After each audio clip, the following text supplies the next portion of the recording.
بسم الله الرحمن الرحيم والفجر وليال عشر والشفع والوتر والليل إذا يسر أعوذ بالله من الشيطان الرجيم بسم الله الرحمن الرحيم الحمد لله رب العالمين والصلاة والسلام على سيدنا محمد وعلى آله وأصحابه أجمعين.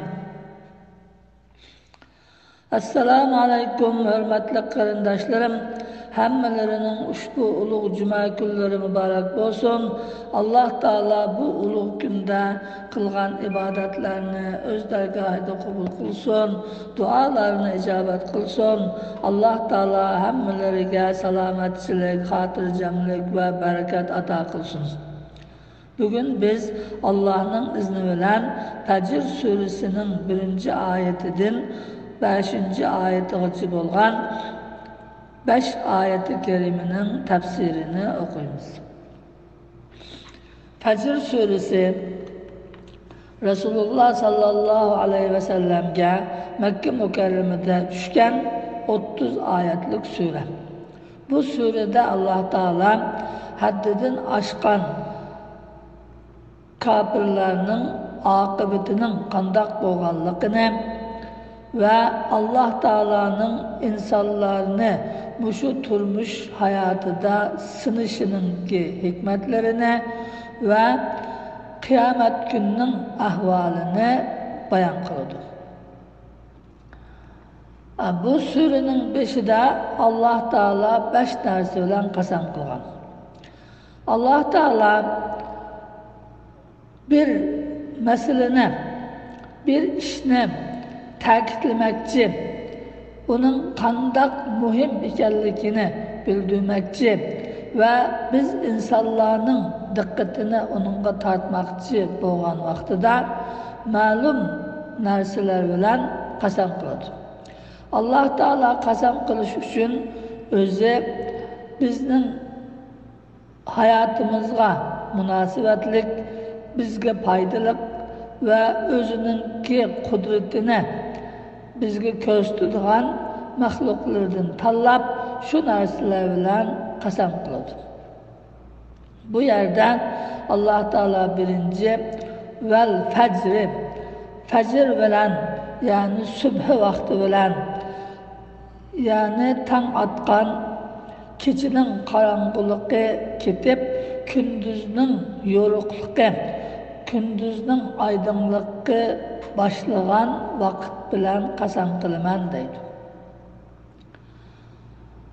Keçinin qarang'uligida butkul insanlar ve hayvanatlar uyquga cho'midi. Ondan keyin tangning yo'rishi bilan insanlar ve başka hayvanatlar ve o'simliklar hammasi uyqudan uyg'onib qopib harakatga o'tadigan vaqt. Bu vaqt insonga shundoq yaxshi bir huzur bag'ishlaydigan, insonni kechining uyqusi bilan badanlarini aram olg'izib, iç organlarini yengilab yeni bir günge, yeni bir hayatka hareket kılışka naiti hareketcan, naiti hoşal bir halatke keltirdi. Mana bu şu halatta insanlar tang saharda uygunup hayatka başlaydı. Bu insanlar Allah Teala'nın insanlığa bergen en katta nimeti. Hem de biz Müslümanlar bu uyku bir ölemge okşaydı. Keçinin qarang'uligi qabrininki qarang'uligiga okşaydı. Tangning yo'rishi insanlarning ve başka hayvanatlarning uyqudan uyg'onishi xuddi ölümden yeni tirilgan qabrlardan tirilib bu ochiq dunyoga, yo'riq dunyoga chiqqanga o'xshaydi. Alloh taolo bizga buni har kuni shunday yaşatadi. Hamda qabridan chiqqanlik, o'limdan qutulib yeni hayotga boshlaganlik eng cho'ng ne'mat. Shuning uchun biz musulmonlar tang saharning yo'rishi, insonlarning uyg'onishi bilan biz kunimizni Alloh taolaning bizni yeni hayot baxsh qilib, bizni yeni hayotga uyg'otganligiga shukr qilish yuzasidan namoz o'qish bilan boshlaymiz. Bu namozning etimi salatul fajr, fajr namozi deb ataladi. Bu fajr namozi başka namazlarning ichida fazilatlik. Çünkü bu namazda insonlarni kechi qo'g'daydigan farishtalar bilan kunduz qo'g'daydigan farishtalar jug'lashadi. Çünkü kechi qo'g'daydigan farishtalar tam yo'rish bilan vazifasi tugaydi, ular ketadi. Kunduz qo'g'daydigan farishtalar kelib bu insonlarni qo'g'dash vazifasini oladi. Hamda tağning yo'lishi bilan insonlar o'rnidan turib, tahorat ilib, namoz o'qishga tamshalgan vaqtida kecha vazifalik farishtalar bu banda bilan birga namozni o'qib, undan keyin ketayli deb saqlaydi. Birga namoz o'qiydi. Ular namoz o'qib bo'lguncha kunduz ularni saqlaydigan farishtalar keladi. Ularni bu namozga qatiladi. Shuning bilan bu namoz salatul mashhud, ya'ni farishtalarninki shahid bo'lgan, farishtalar qatilgan, hozir bo'lgan bir namoz bo'ladi. Shuning uchun namoz bomdatninki fazilati shunday ortiq. Bu namozningki hikmati Alloh taolaning bizni yeni bir hayotga uyg'otganligi, bizga yeni bir hayot baxsh etganligi, bizni turmushimizni qamdishimiz uchun bizga kunduzni yaratib berganligining shukr qilish uchun bu namozni Alloh taolo buyurgan o'qiymiz. Bu bir. İkincisi fajr tangninki yo'rishi, kechining qorong'uligining ketishi, bu quyoshninki harakat sistemasi bilan bo'ladi. Hamda bu kunduz kechininki vaqtlari nati inchga belgilangan. Onunki saatleri, minutları, sekuntlari, onundan küçük vaqtları hammasini inchga bekitilgan. Quyoshninki harakat sistemi, oyning harakat sistemi shular bilan bog'liqlik. Buningki hech qachon bir sekund ilgari keyin bo'lmaydi. Yozda kunduzninki uzun, kechining qisqa bo'lishi, qishda kechininki uzun, kunduzning qisqa bo'lishi, bular hammasi shu inchga belgilangan nizam, qonun bo'yicha bo'ladi. Bu hargiz o'zgarmaydi. Hamda buningki shunday qonun, nizam bilan, sistema bilan bo'lishi bizga nimani ko'rsatadi? Shu qonun sistemalarni bekitgan, shu quyoshni yaratgan, kechini yaratgan, kunduzni yaratgan, insonlarni yaratib, insonlarninki hayotini mush kechi kunduz sistemasiga bog'lagan bir yaratquchi Allohning borligini va bu yaratquchi Allohninki qudratining shunday kattaligini, bu yaratquchi Allohning yolg'iz yakkaligini ekanligini, Allah'tan başka ikinci bir Xudoning yo'qligini ko'rsatadi. Bu o'zchakka kechirib qolmaydi, ölçekli gündüz bo'lib qolmaydi. Ay, quyosh va boshqa yulduzlar ölçekli paydo bo'lib, ölçekli harakat qilib qolmaydi. Buni bir yaratuvchi, buning bir qonun bekituvchi, buningki qachon chiqadigan, qachon turadigan, qachon kecha bo'ladigan, qachon kunduz bo'ladigan belgilovchi Allah va shundoq katta qudratlik, hech qachon buni bir xato qilib sanmaydigan, oylarning, kun quyoshning va boshqa yulduzlar harakatini birsiga tushib ketmaydigan holatda shundoq qilib turgan Alloh taolaning qudratini bizga ko'ksitdi. Yine Allah Teala'nın bizni qandoq yaxshi ko'radiganligini, shu oyni, quyoshni, kechini, kunduzni hammani bizning hayotimiz uchun, bizning yaxshi yashashimiz uchun yaratganligini eslatadi va bu bizga Alloh Teala'ga shukr qilishning kerakligini aqlimizga soladi.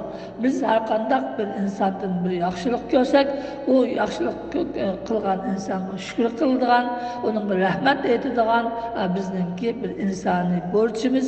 Buni hammada biladigan bir masala.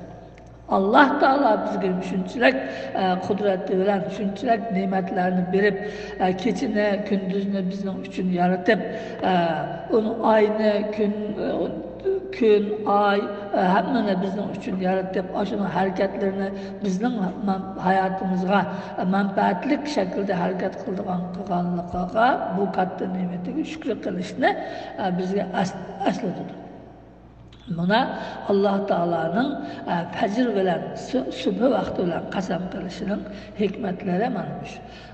Mushundaq atdiganda turgan vaqtimizda Allah Teala'nın qudratlarini aslab, Allah Teala'ga shukr qilib, Allah Teala'ga sajda qilib, namoz o'qib, mushundaq qilishimiz kerakligini bizga bu oyat ko'rsatadi. Va layalin ashr va 10 kecha bilan qasam qildi. Bu 10 kechini tafsir ulamalari Zulhajja oyininki 5-dagi 10 kun deb tafsir qilgan. Zulhajja oyininki, ya'ni haj oyi, haj qiladigan kunlar bu. Haj oyininki 1-5-dagi dastlabki 10 kuni bir mo'minlarga hayoti bo'yicha bir qatim farz bo'lgan, haramga borib haj qilish farz bo'lgan kunlar. Bu kunlar shundoq ulug' kun. Bu yerda Alloh taolaning qudratlarini his qiladigan, Allohning ne'matlarini his qiladigan kunlar, Alloh taolaga cheksiz shukr ado qiladigan kunlar. Bu günler Resulullah sallallahu aleyhi ve sellem şu Zulhacci'ninki hac ayının 5-dagi 10 günde kılıngan ibadetler hiç qandaq vaqtida qilgan ibadet onunla teng kelmaydi, onun fazileti shundoq ortiq degan. Sahabeler, ya Resulullah, Allah yolunda cihat kılışma onunla tenkenmemdi deganda, Allah yolunda cihat kılışma onunla tenkenmeydi. Fakatlar şu mili bilen, cini bilen cihatka çıkıp, aşağıda cihatta ölüp ketken ve hiç müslüman kayıtmagan kişininki fazileti hemmenin artık. O bu 10 günde kılgan ibadettim artık. Ondan başka bütün ibadetler bu 10 günde kılgan ibadetki yetmeydi fazileti edip Resulullah sallallahu aleyhi ve sellem bizge bu 10 günün faziletini bayan kılgan. Allah Teala'nın bu 10 gününü bizge nimet kıp bergenliki, bu 10 günde şunda faziletlik emellerge vakit kıp bergenliki biz üçün naiti çok fırsat. Allah'ın rahmetine erişiveriş, yaxşı amellerini kılıveriş için. Ötkende biz Ramazan'da Allah Teala Ramazan'ın bizni yetkizdi. Onun ibadetlerini kılıp aldık. Allah kabul kılsın. Hem de aldığımızda yeni başında faziletlik küller kilidi. Bunu küllerini ganimet bilip yaxşı ibadetlerini kılıverişimize tirişimiz lazım. Onun için Resul Allah Teala ve layalin aşri 10 kişi bilen kasam kılmen deyip bunu kasam kıldı. Ve şef'i vel vetri, şef'i veren yani tak cüp narsalar bilen ve tak narsalar bilen kasam kılmen deydi. Yani Allah Teala yaratkan mahlukatlarının içinde günler olsun, keçiler olsun, insan olsun, başka her türlü biz bildiğin, bilmeydiğin mahluklar, cüp narsalar, köp tak narsalar mı var, cüp keçiler var, tak keçiler var, cüp günler var, tak günler var. Bu şu narsaların hepsiyle Allah Teala kasam kıldı. Bu narsalarni, bu keçilarni bizga kunduzlar nayt foydali, nayt manfaatli. Hamda tafsir olimlari bu yerdagi jup kunlar va taq kunlardan haj kunlarini, haj qiladigan ibodatlarni ko'zda tutiladi deydi. Şu hacda kılgan ibadetler, mesela Safa Merve cüp boludu, Kabe tak boludu, şunun okşaş, şundaki faziletlik yerlerini Allah Teala'nın bizge ata kılganlıkını köksün. Ve leyli iza yas ve kitivatkan keçi bilen kasam. Hem de bu keçe yukarıda dediğimizde bütün mahlukatlarını keçi özünün karanlıklığı bilen yögeydi ve bu keçide Allah Teala uykunu yaratkan. Bu uyku olsa insanlarını hareketten toxtutup rahat aldırdı. Bu rahat aldırış arkalık insanların ve başka hayvanatlarının ertedeki günge tayyorlik qilishi, bedenining tayyor bo'lishi, kunduz ishlab berib ketgan bu organlarning kecha aram elish orqali yengillanishi, barliq insonning ichidagi ich organlari hammasi yengilanadi. Bunun bilan qasam qildi. Kechininki katta ne'mat bo'lganligini bilan qasam qildi. Bu kechini biz hozir endi bu kunduzga aylantirib oldik. Bu özümüzün hayatı için yaxşı emas. Onun için keçini vaxtida uxlab, ondan keyin kechi saharda turib Allah Teala'ga şükür qilish için tahajjud namozlari o'qish foydalanishimiz lazım. Bu har davom qilib turadigan bu kechi bo'lsa, shundoq bir ulug' vaqt. Hem de bazı tafsir alimleri bu yerdeki ötüvatkan, mınavatkan keçe degenden maksat ne? Arafat'ın hac kılıcı hacılar Arafat'ın yenip Arafat günü navaşlamdan keyin Muzdalifaga mangan keçe deb tafsir qilgan. Şu hac ibadetinden katta ibadetlerinin bulunduğu. Bu Muzdalifa'da Allah Teala Kur'an-ı Kerim'de Meş'aril Haram deb belgilegen. Eğer de bir keçe ibadet kılımız, bu keçilerin ulug'liqi bilan Allah Teala qasam qildi. Hal fi zalika qasamul lizi hijr. Akıl egileri için muşu yuqoridagi 5 narsadan Allah Teala subhi bilan 10 kechi bilan taq narsalar bilan jup narsalar bilan va Muzdalifaga mangadigan kechi bilan qasam qildi. Muşu narsa 5 narsa, muşu narsalarda aql egalari uchun qasam qilishga loyiq bir narsa bormi? Aql egalarine Allah Teala'nın kudretini tanışqa layık bulduğun bir qasam bormi deydi. Bu yerdeki bormi degan ibaretini sual şeklinde keltirişi Allah Teala'nın çokum bor demekçi. Yani yuqoridagi mahluklarni o'ylagan, tafakkur qilgan aql egalari uchun bu yuqoridagi narsalar nihoyatda cho'ng.